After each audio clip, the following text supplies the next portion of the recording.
Ahead for you this morning here on Daybreak. Didn't that Christmas tree just look so nice? You guys set me up for that one. Good morning. Welcome on into the show. It is Thursday, November 7th. I'm Lauren Barnes. I'm Joe Moreno. We're not going to fight this early. No. Right? We're not going to fight at all. That's we never fine. fight. Important story about the heater, though. Yes. You know, space heaters and things, you need to make sure that you don't cause fires. It's a cause of a lot of those house fires this time of year, so we have some details about that coming up. If for some reason, somehow, you have not managed to put your heater on, my goodness, today I think you're going to need it. Lisa's been telling us that, right? It's pretty cold.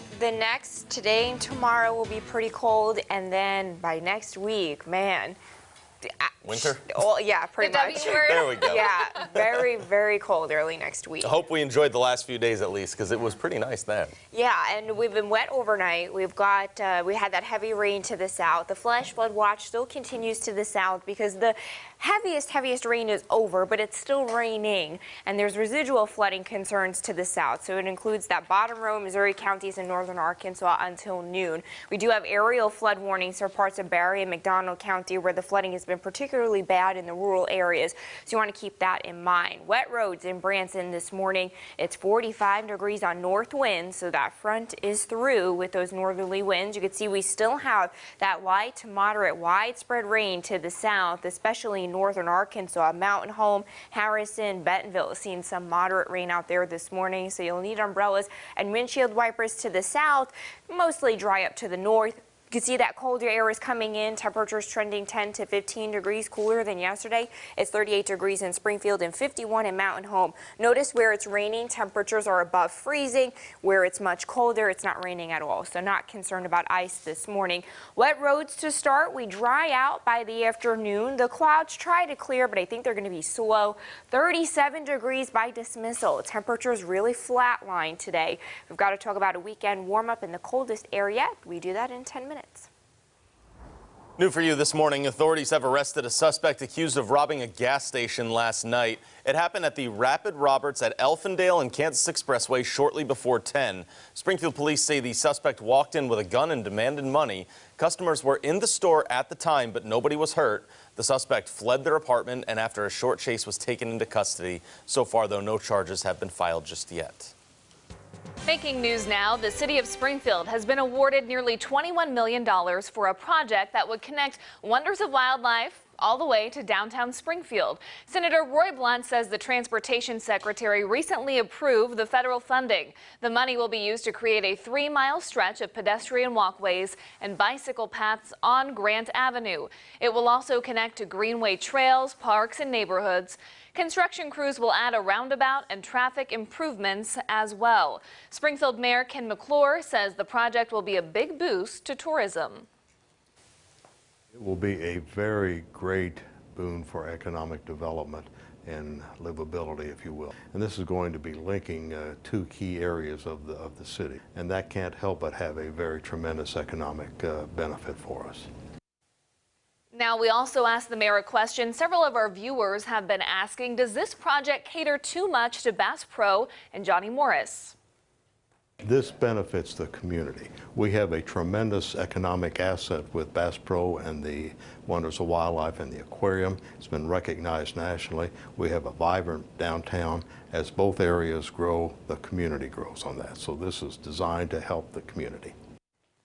The city will have to put $5 million to match 20% of the grant.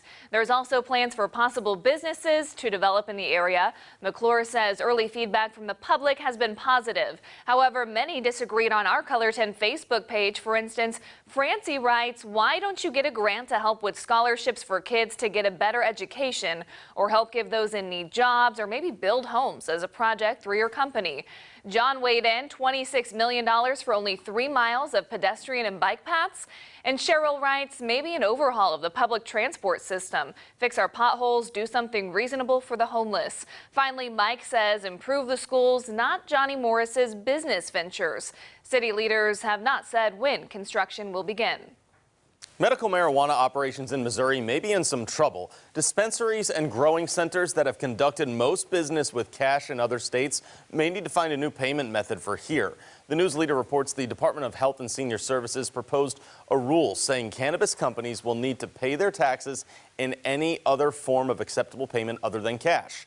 Currently, marijuana businesses cannot use the federal banking system, though, because the federal government still sees cannabis as an illegal substance. Missouri is calling on federal lawmakers now to support the Safe Banking Act, as well as the Missouri Health Department to adopt some allowance for license holders to be able to pay in cash until they can figure out a banking solution. Taxes are not the only problem medical marijuana makers and patients face in Missouri, though. Medical cards are causing some confusion. That you're aware of your rights, because not every law enforcement officer is receiving, adequate training about this new topic. Darby Cook is the founder of the Missouri Cannabis Clinic. She has not had many issues with the process, but knows people who have. For instance, one patient in Rolla who argued with police that it is legal to possess marijuana since she already had her card. To clear the air, the Department of Health and Senior Services says even before dispensaries are open for business, card-carrying patients can legally have up to 4 ounces of marijuana. The Police Chief Association added officers should not ask where the marijuana was obtained or request a receipt. To avoid confusion, officials suggest all patients always have their cannabis card with them. Nationwide, home heating is the second most common cause of house fires. Fire Chief Kevin Trogdon says last year in Springfield, there were 24 heating-related house fires, which made up about 18% of calls. So far this year, the department is at about 9% of calls relating to house fires, but we're just coming into the season. Specifically, space heaters are often the most dangerous common heating device. You want to make sure you plug it into the wall. You don't want to plug that into an extension cord or a power strip or anything like that. You're going to overload it. For space heaters, Trogdon also said it's better to get one with an automatic off setting in case it gets knocked over by a pet or something when you're sleeping. The Ozark Mill on the Finley Farms property has its first business. It's called the workshop you just saw, and the manager calls it a maker's space. Classes will be offered in the evenings, including farming, gardening, culinary, floral design, and other crafts. An urban farm will be built on 4th Street from the intersection to the Ozark Mill. That begins November 10th. The workshop hopes to be a space for connecting with others. You can sign up for those classes just by going to our website, ozarksfirst.com. Plenty more coming your way this morning here on Daybreak. YouTube is offering a virtual reality history lesson. And a deadly Halloween party is pushing Airbnb to make changes. Your Money Watch is next. From Color 10 Ozarks First, Lauren Barnes, Joe Morano, and weather with meteorologist Elisa Raffa. This is Color 10 News Daybreak.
And now weather with meteorologist Elisa Raffa.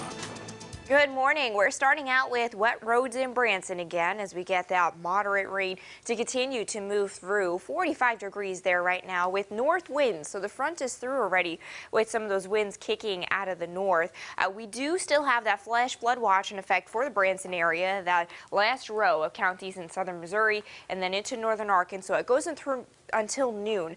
Now we're done with the heavy rain, but the Weather Service has left the flash flood watch because we're still seeing some sort of moderate rain, and that could aggravate already flooded conditions. We have an aerial flood warning until 3:45 for parts of Barry and McDonald County because that is the case. We are seeing some flooding there, especially in the rural areas. Same thing for Benton County, including the city of Bentonville in northwest Arkansas. There are some rural roads that are closed in that area near Roaring River and Cassville, so keep that in mind. We do have the rain reports up to 1 to 3 inches along that state line, and this is where we could have some residual flooding concerns this morning, so give yourself some extra time as you head out the door. Otherwise, we've got that rain that has decreased in intensity. It's mostly light to moderate.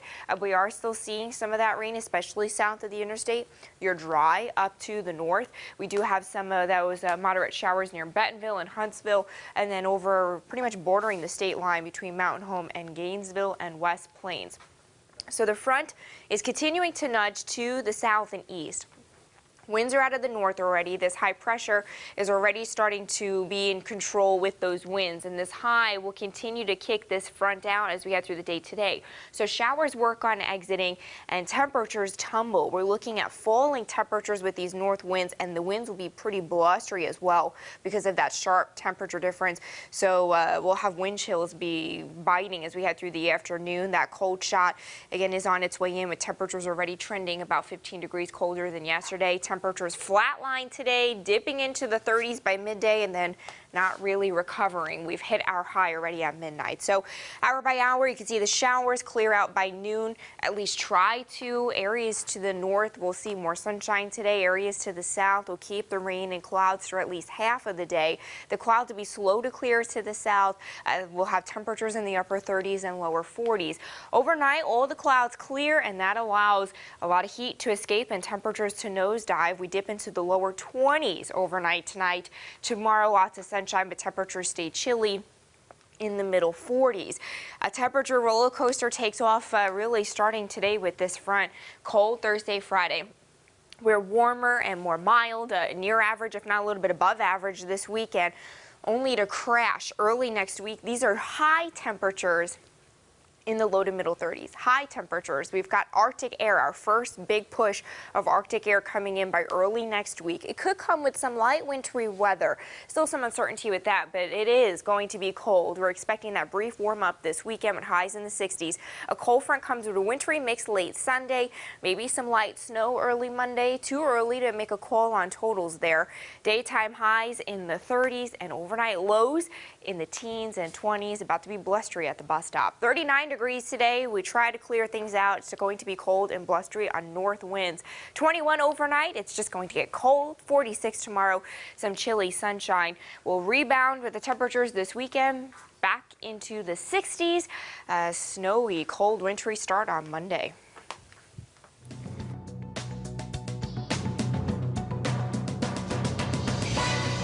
Wall Street was mostly flat on Wednesday. The Dow fell a fraction of a point. The Nasdaq lost 24, while the S&P 500 added 2.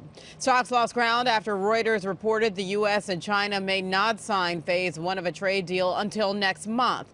But earnings from the healthcare sector offset some losses. CVS Health led the way with a 5% bump behind strong earnings, and Humana jumped 3%. Thanks to higher than expected sales. Airbnb plans to verify all of its listings by next December. The home sharing company is working to improve trust with users as it eyes a possible initial public offering next year. The move also follows a deadly Halloween party in California, and after a scathing review on Vice on how it handles scams. All rentals will be checked for accuracy of photos, quality, and other details. Airbnb will also open a 24-hour hotline to deal with problems. And here's your chance to see the rise and fall of the Berlin Wall. A YouTube original experience using virtual reality transports people to 1961 to see the sudden construction of the wall. And for 30 minutes, the project shows notable events in the wall's history, ending with its toppling 30 years ago this week. And that's your CBS Money Watch report. For more, head to cbsmoneywatch.com. At the New York Stock Exchange, I'm Diane King Hall. I would watch. I think it's strange. It'd be do? interesting to see, yeah. I think, you know, especially us, we like videos to keep us interested. Virtual reality, I think, would do that for me. History. Sure. All right. Up next, we have some sports for you. The Chiefs begin a 2-week road trip this weekend. And Mizzou basketball gets its new season underway. We'll check in Columbia coming up.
Good morning, everyone. Tuesday's Missouri State men's season opener was less than ideal. Wednesday, it was Mizzou's turn to set the tone, and this one went a bit more even with the expectations. Tigers were opening at home against Incarnate Word, and Mizzou struggled a bit early, missing its first 7 threes, but Javon Pickett finally sinks one for a 14-9 lead.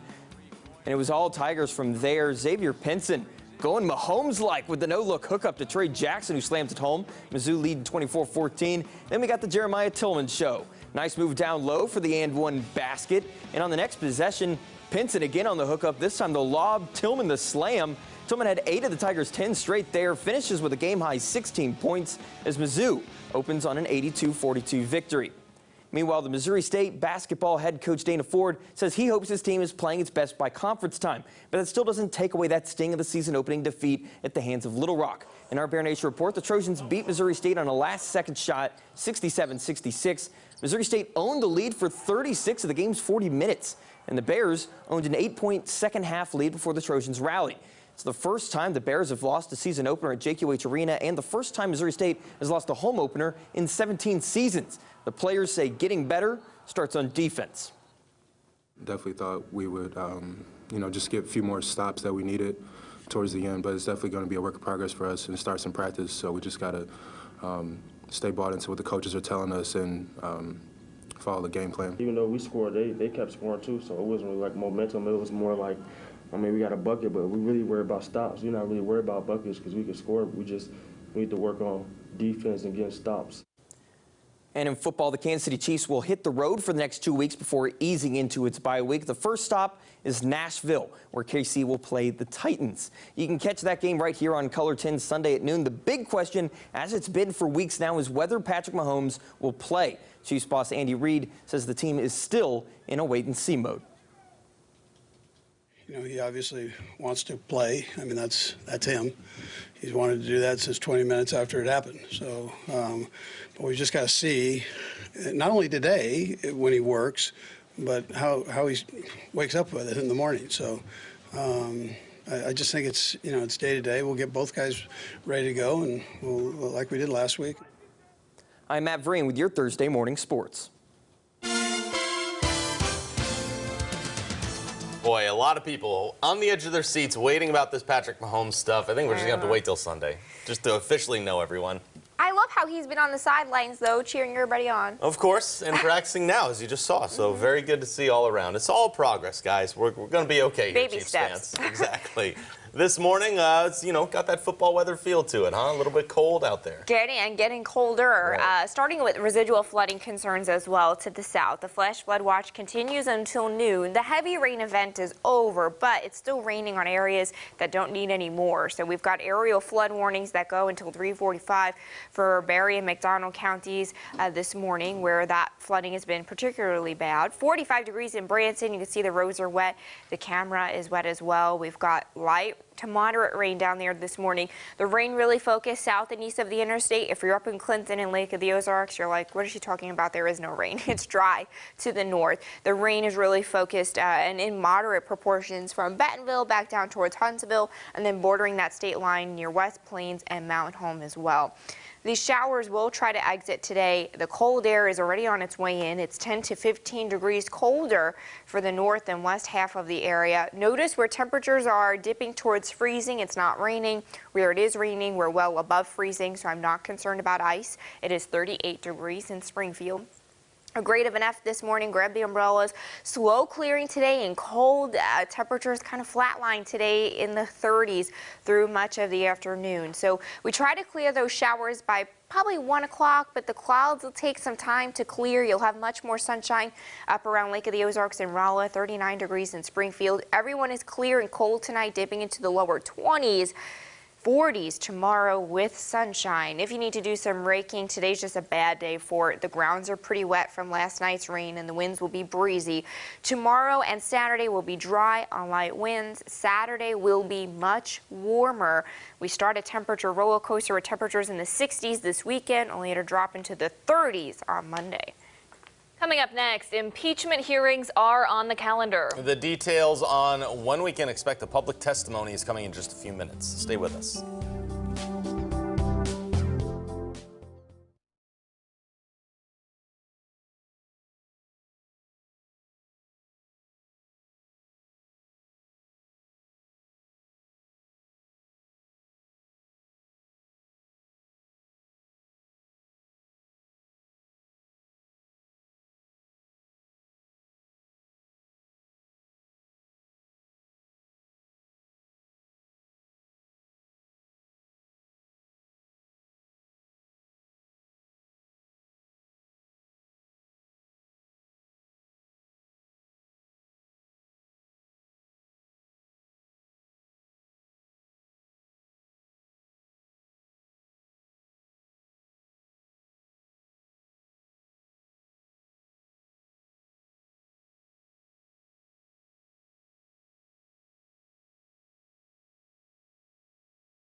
Welcome back to Daybreak. It is 5:26 as you wake up on this Thursday morning. The first public hearings of the impeachment inquiry have been scheduled. Next Wednesday and Friday, 3 U.S. diplomats will answer questions about President Trump's dealings with Ukraine. CBS's Laura Podesta has the latest.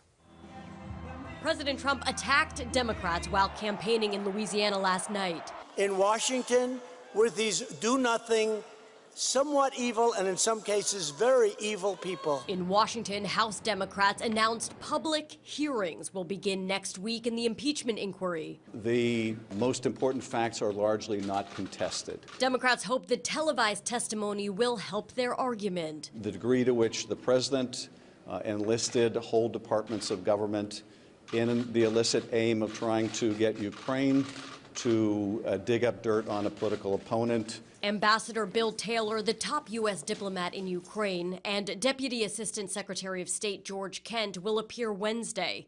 Former ambassador to Ukraine Marie Yovanovitch is scheduled next Friday. Taylor told lawmakers during a closed-door deposition his clear understanding was that money for military aid would not come until the president of Ukraine committed to pursue the investigation into President Trump's political rivals. I trust President Zelensky and President Trump. Republicans say there was no quid pro quo. It's actually getting easier to defend the president from a standpoint there is no linkage between aid. Taylor testified that some cabinet members tried to set up a White House meeting to discuss the hold, but there were scheduling conflicts, and President Trump's interest in buying Greenland at the time was taking up energy at the National Security Council.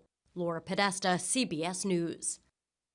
Former National Security Advisor John Bolton is expected to ignore lawmakers' request to testify in the impeachment inquiry today.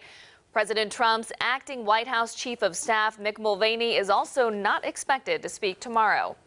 Up next for you, how police are using teeth to try to solve a cold case. Plus, an Arkansas deputy finds out if he will have to answer for killing a man on the job. Good morning. My name is Delilah. I go to Sunshine Elementary School. Today is November 7th, and the lunch menu is spaghetti, chicken meatballs, turkey chef salad, baby carrots, and pineapple bites.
Welcome back to Daybreak on this Thursday morning. It's November 7th. I'm Lauren Barnes. And I'm Joe Morano. As we are moving along here on this Thursday, feels good because I thought it was Wednesday up until about 5 when you said the day. Delusional. Oof, it's nice, right? Yeah. At least you didn't think it was Friday. It's good. You move ahead of the week a little bit, though. Yeah. You know, so it's not bad. I do know that we're going to have to bundle up a little bit as the day and coming days move on. Isn't that right, Elisa?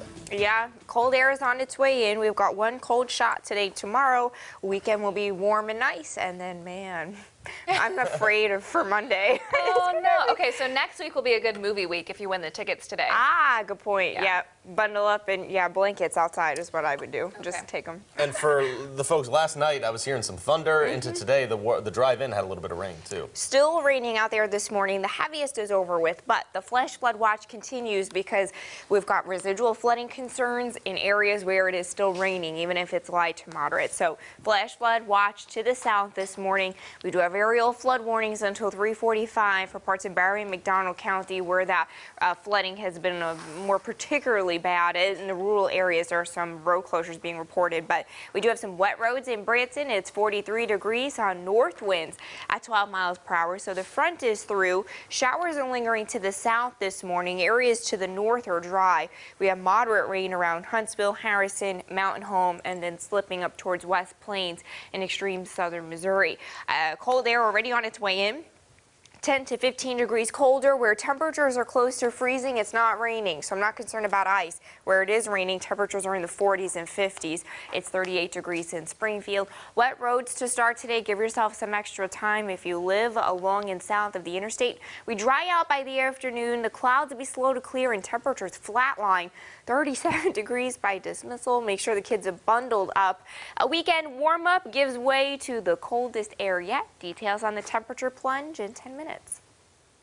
Around the Ozarks, it's an effort to solve a 25-year-old mystery. From those murder mystery shows on TV, you've probably heard of fingerprinting, DNA analysis, but today we look at how police are using isotopes found in teeth and bones to discover where a person was born and lived. It's given a cold case in Illinois some new hope, and it points to our area. On May 1st, 1995, a woman's remains were discovered in this field in Champaign County, Illinois. Police believe she was murdered. To think that somebody just totally forgotten like that, left for dead, so to speak, that's just, tugs at you. Tugs at you. For decades, this was a cold case with little hope. Investigators pieced together some clues from her bones and teeth. They could tell her approximate age. She was most likely between 18 to 29 years old. She's white or Hispanic. They used clay to reimagine her face and what she looked like. They had her clothes and her jewelry. Now they have another clue, this map. When I got the map first, it looked like a weather map, like a radar front or some kind of rainstorm. This map is based on isotopes found in the woman's bones. While scientists have known about isotopes for years, it's a fairly new application when it comes to law enforcement. Here's how it works. Isotopes are different in different regions of the country. Your teeth carry the isotopes you were born with. Your ribs can tell where you lived in the past 5 years. Your femur and other bones can reveal even more information from 10 to even 20 years ago. Some bones tell a simple story. If all the isotopes match, then a person was born and lived in the same area. But these bones told a different story. It shows a migratory type pattern, that there's some migratory behavior on her part, but she didn't just stay put in one place. It's not precise. You get predictions, which is what this map shows. Red is where she was likely born. Green is where she recently lived before her death. And scientists who teamed up with investigators have been able to draw circles on the map of the most likely birth spots. 2 of those hot zones are in our area. Where she lived most recently is predicted within these pink circles, and 1 is in our area too.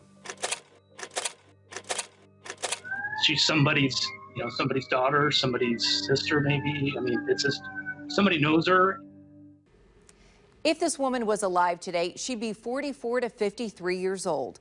Investigators are also testing her DNA, hoping to find relatives. They will use isotope location information as those genetic leads emerge. Angie Raccono, Color 10. Some news around the region to bring you. A Benton County deputy is cleared of any wrongdoing in a deadly shooting. In September, a deputy shot and killed Charles Nation at his home in Lowell. Law enforcement said Nation tried to stab deputies while responding to a call at his home. A deputy then shot Nation 3 times. The prosecutor reviewed the case and determined the shooting was justified. The deputy involved has returned to duty. Police are searching for the person who shot a man in Rogers. According to police, a man was shot in the foot and taken to the hospital, but the suspect left the scene before police could arrive. Keith Foster with the Rogers Police Department says they're still working to figure out what exactly happened. We've got the house secure, we're waiting for a search warrant, and then we just start going through the investigative process and, trying to find out exactly what happened and fit all those pieces together. Foster says police believe it was an isolated incident and there's no threat to the community. The 21st annual Arkansas poll shows more people in Arkansas support both gun laws and a border wall. The poll was designed and analyzed by Janine Perry, professor of political science at the University of Arkansas. It's one of the oldest public state polls in the country, and Arkansans hold views very similar, we've learned, to those found in national polls. This was the first year in 2 decades that we saw more than a third of our respondents say, "I'm a Republican." For a good number of years, particularly for the last decade, only about a quarter of people have said they are Republican. The Arkansas poll was conducted between October 12th and October 24th. A new Fayetteville ordinance means businesses need to get rid of a product they've always used. The city's new polystyrene regulation is an expansion of an earlier ordinance passed in May. It bans the purchase of polystyrene foam with the city money and its use on city property. Now it will also ban service providers from using styrofoam like restaurants, hotels, and grocery stores.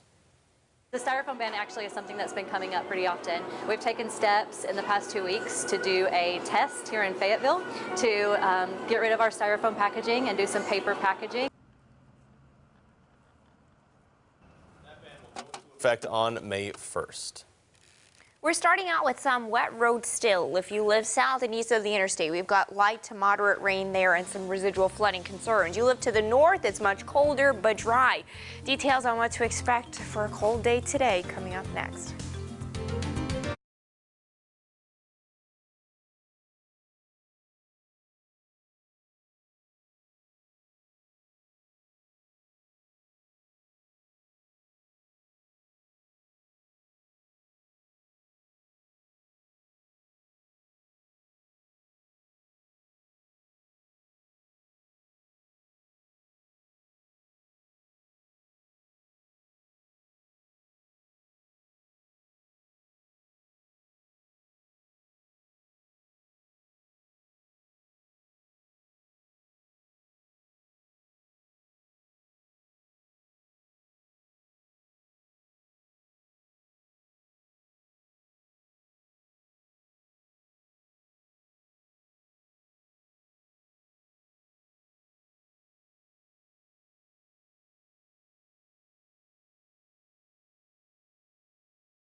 Good morning. We're starting out with some wet roads in Branson again. It is 43 degrees on north winds at 12 miles per hour.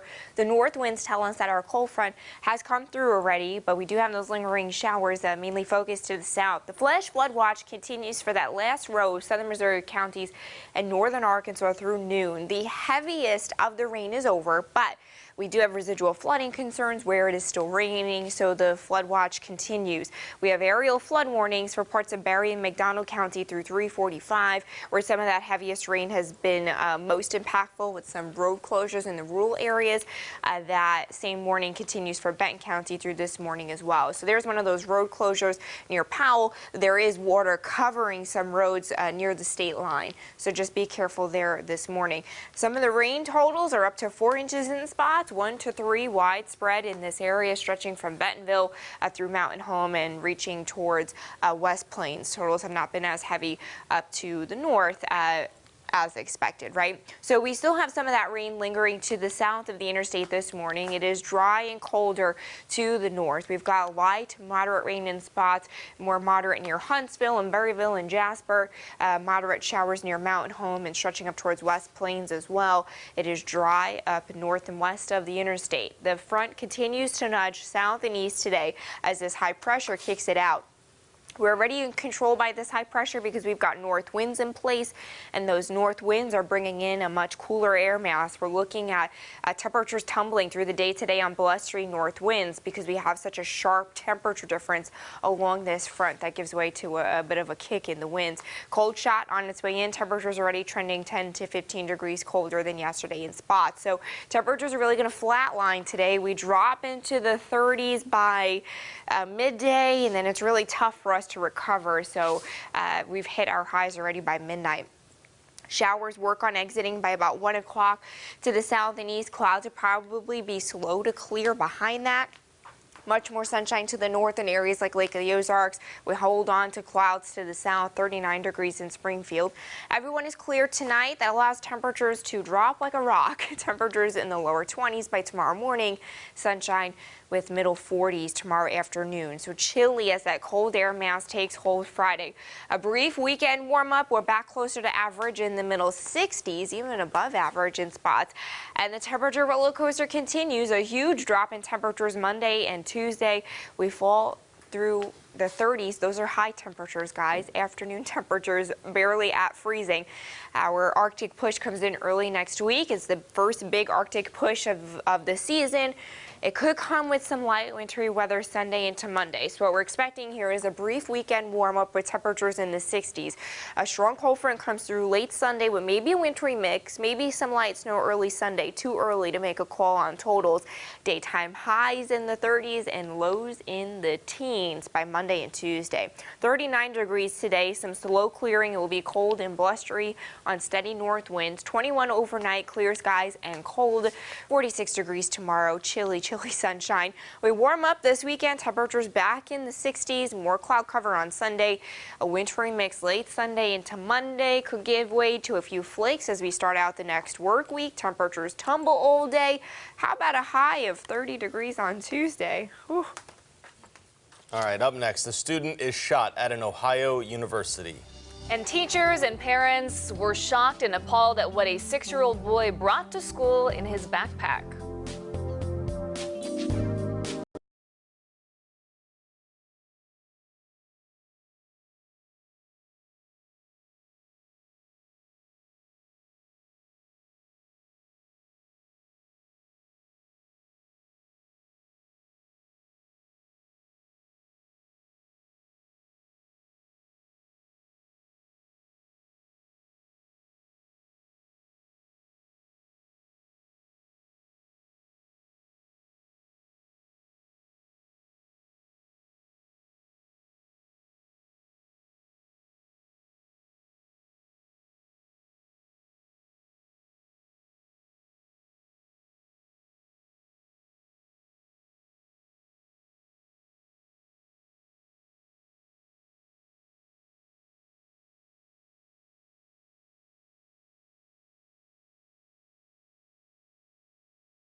Some news around America. Officials are investigating a shooting that took place at Langston University Tuesday night in Ohio. One student was taken to the hospital after being shot in the lower body. Authorities say the injuries are non-life threatening. On Wednesday, the State Bureau of Investigation's crime scene unit was investigating on campus. University officials say the suspects left the scene immediately afterward. Authorities believe it was isolated. Coast Guard teams are searching for an airman who disappeared after a training skydive. He exited an aircraft over the Gulf of Mexico on Tuesday. Officials say he was wearing a parachute that did deploy, but crews lost sight of him after he hit the water off of Destin. Wildlife teams and Air Force personnel are helping the Coast Guard with the search now. A man in Wisconsin is facing a hate crime charge after police say he threw acid in another man's face earlier this month. According to the Milwaukee County Sheriff's Office website, 61-year-old Clifton Blackwell's bail is set at $20,000. He was taken into custody Tuesday. Blackwell is also facing charges of first-degree reckless injury and use of a dangerous weapon. During the attack, authorities say Blackwell accused the victim, a Peruvian-American citizen, of invading the United States. The victim suffered second-degree burns. Just a day after a man reported his gun missing, it turned up in his grandson's backpack. Columbus police say the 6-year-old boy brought the loaded semi-automatic gun to school in his backpack yesterday. The school discovered the gun when he told another student about the weapon. The child, due to his age and competency, will not be charged in this case. We'll be right back with Daybreak in just a few minutes.